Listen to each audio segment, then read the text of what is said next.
How to send live snaps without uploading media.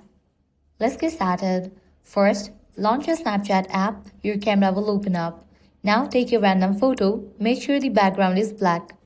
Now, at the right corner, you're gonna find a fun option. Navigate to this one option, stickers.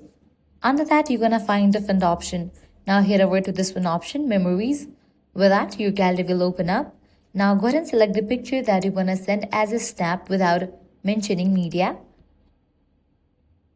So it's gonna appear as a sticker. Now you can resize it in this way. Also, you can make other changes. You can edit it. And once you are done, click on send to. Now check in for the friends to whom you want to send this snap. Click on this arrow option. With that, you have sent this snap. And just with that, you have sent the live snap from your gallery without mentioning upload from media. So this way you can send live snaps without uploading media in Snapchat.